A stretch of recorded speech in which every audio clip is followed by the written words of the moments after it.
encore une fois, le ministère public que je représente ici vous remercie de votre patience et surtout de votre faculté d'écoute. Je voudrais commencer les répliques, nos observations, Monsieur le Président, par corriger ce que j'ai entendu ici et qui a été mis à l'actif du ministère public que nous sommes. Je voudrais rappeler que tout ce qu'ils ont dit là ne nous ressemble pas. Ils ont commencé par dire que si on est à cette audience aujourd'hui, à la date d'aujourd'hui, que c'est de par ma volonté, de par la volonté du ministère public, alors qu'en réalité, la date du 20 mars a été une date qui a été consacrée par une décision de justice, en l'occurrence la vôtre, et qui a fait qu'on est à l'audience à cette date. Qu'on ne me confère nullement, mais je réitère nullement la volonté de tenir l'audience à cette date du 20 mars. Ça a fait l'objet d'une décision et c'est pourquoi nous sommes ici. Deuxièmement, Monsieur le Président, honorable assesseur, j'ai entendu que j'ai menacé ou que le procureur spécial a menacé de comparution forcée leurs clients. Visionnez toutes les cassettes, si vous voulez. Visionnez toutes les vidéos. Écoutez tout ce que j'ai dit. Je n'ai jamais dit un seul instant que je vais contraindre qui que ce soit à comparaître devant cette cour. Je ne l'ai jamais dit et ne me collez pas cette étiquette. Ne me faites pas dire ce que je n'ai pas dit. Je ne l'ai jamais dit. Moi, je suis un procureur averti. Je sais lire entre les lignes. Et ce que je fais, je ne commande pas ça dans les médias. Non, moi je l'ai toujours dit, que si j'ai des arguments à développer, si j'ai des positions à donner, je les donnerai au prétoire, je les donnerai aux juges, qui sont les seuls destinataires de mes observations, qui sont les seuls destinataires de mes commentaires, les seuls destinataires de mes démonstrations. Jamais. Et donc, Monsieur le Président,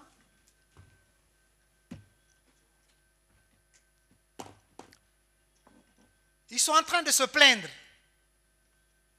du fait que le ministère public soit, selon eux, avantageux par rapport à ce procès. Non. Non. Je vais vous dire franchement, moi, cette position me peine. Je vous assure. À chaque occasion, je le dis. Si ce n'est pas par erreur de menuiserie, je n'allais pas être ici. Je voudrais être là-bas. Au même niveau que vous. Voilà, je le veux aujourd'hui. Cette cour l'ordonne. Je descendrai là-bas. Je le veux bien. Là où nous sommes ici, moi, c'est une position qui ne me plaît pas du tout. Rassurez-vous. Sur l'honneur, ça ne me plaît pas. Sincèrement. Je le dis à tout moment. Donc, ce n'est pas un avantage si vous pensez que cela voudrait dire que c'est un avantage pour le ministère public. Non. Les avantages que nous tirons des procès, nous les tirons là. Du code pénal et du code de procédure pénale. Rien d'autre. Et des autres lois qui nous gouvernent. Donc, Monsieur le Président, je tenais à balayer ces écueils-là pour ne pas que ça intoxique ce procès. Parce qu'ils sont en train de nous coller des choses qui ne nous ressemblent pas. On est en train de parler de l'indépendance des magistrats de la CRIEF. Mais je pense qu'ils doivent avoir un peu de respect pour ces magistrats de siège. Au moins. Au moins. Si ces magistrats sont une seule fois en connivence avec le parquet que nous représentons. Cette preuve, elle est éloquente. Et ça se fait, et ça se voit partout. Dans les différentes décisions qui ont été rendues depuis la création de la CRIEF. Combien de fois on a été suivi ici? Vous faites les statistiques. Le ratio est faible. Cela dénote de l'indépendance caractérisée, mais l'indépendance soutenue des magistrats de siège que vous êtes.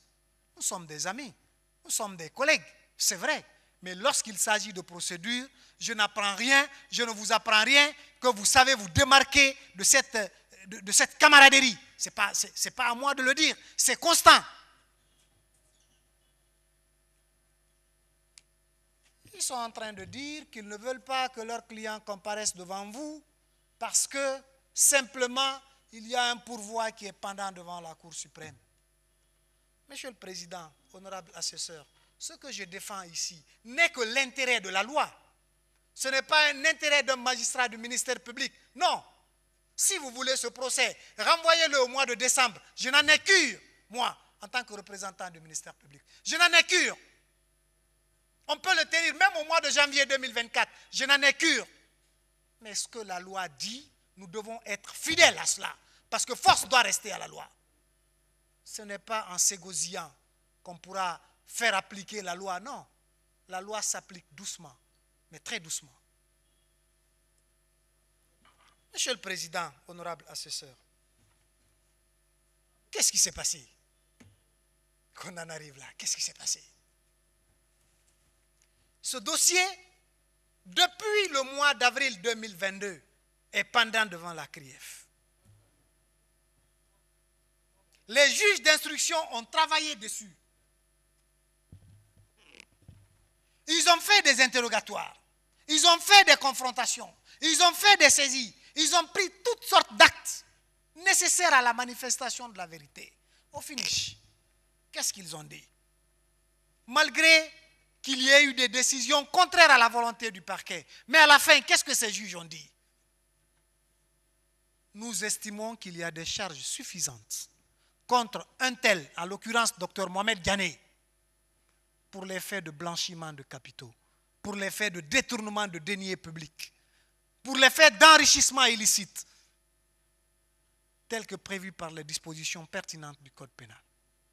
Et pour cela, nous ordonnons à ceux qui comparaissent devant la chambre de jugement de la CRIEF pour y être jugés conformément à la loi. C'est ce que les juges d'instruction ont dit. Ce n'est pas un seul magistrat, c'est 3 magistrats qui ont rendu cette décision. Parce que toutes les formations au niveau de la CRIEF sont collégiales. C'est un gage de bonne justice. C'est cela. Mais après, le législateur qui consacre le mode par lequel nous devons agir, le législateur qui a consacré ce code de procédure pénale, qui a dit ce que vous, en tant que président, ce que nous, en tant que ministère public, ce que eux, en tant que parti, doivent faire. C'est ce législateur qui a dit, lorsque un juge d'instruction a rendu une décision, il n'y a qu'une seule partie. Peut-être que c'est ce qu'ils pensent être un privilège. Non, ce n'est pas un privilège. C'est juste que la loi l'a consacré. C'est tout. C'est ce législateur, c'est ce code de procédure qui a dit il n'y a qu'une seule partie qui a la possibilité de relever appel de toutes les ordonnances du juge d'instruction. C'est le ministère public qui a un droit d'appel général. Je n'invente pas, Monsieur le Président, honorable assesseur. Ça ressort des dispositions de l'article 292 du Code de procédure pénale. Je voudrais le lire avec vous.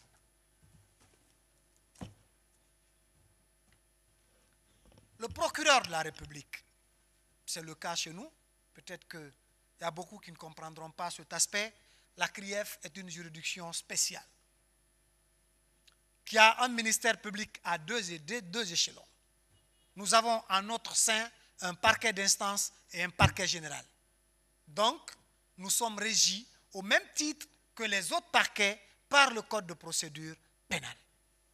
C'est ce code qui dit, en son article 292, le procureur de la République a le droit d'interjeter appel devant la chambre de contrôle de l'instruction. Chez nous, l'équivalent, c'est la chambre spéciale de contrôle de l'instruction, de toute ordonnance du juge d'instruction. De toute ordonnance du juge d'instruction. C'est ce que le législateur a dit. Pour les autres parties, ce même législateur a aménagé le mécanisme de recours. Il a dit, à l'article 293, Monsieur le Président, honorable assesseur, le droit d'appel appartient à l'inculpé contre les ordonnances prévues par les articles 158, 235 et 243 du Code de procédure pénale.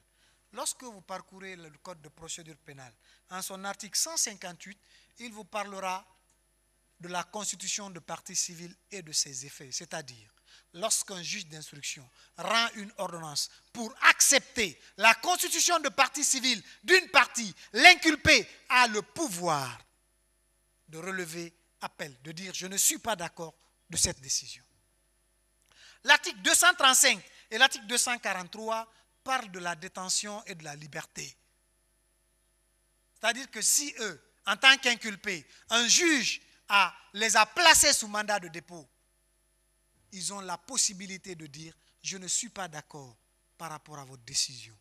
Ou bien un juge a dit « je ne vous mets pas en liberté », ils ont la possibilité de dire « je ne suis pas d'accord par rapport à cette décision ». Mais c'est fini. Peut-être qu'ils ont rallongé à une seule partie. Lorsque le législateur parle des dispositions de l'article 258 et 271 qui sont relatives à l'expertise, lorsqu'un expert a produit un document, ils ont le droit d'observer, ils ont le droit d'intenter des recours.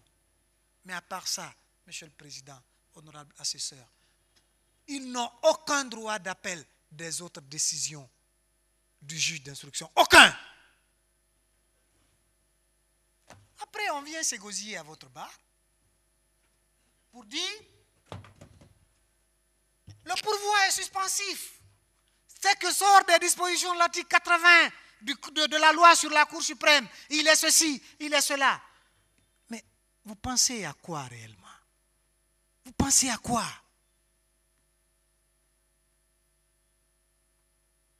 Vous voulez que les gens, vous voulez exiger de cette Cour le respect de la légalité. Alors vous-même, vous violez la loi. Pourquoi?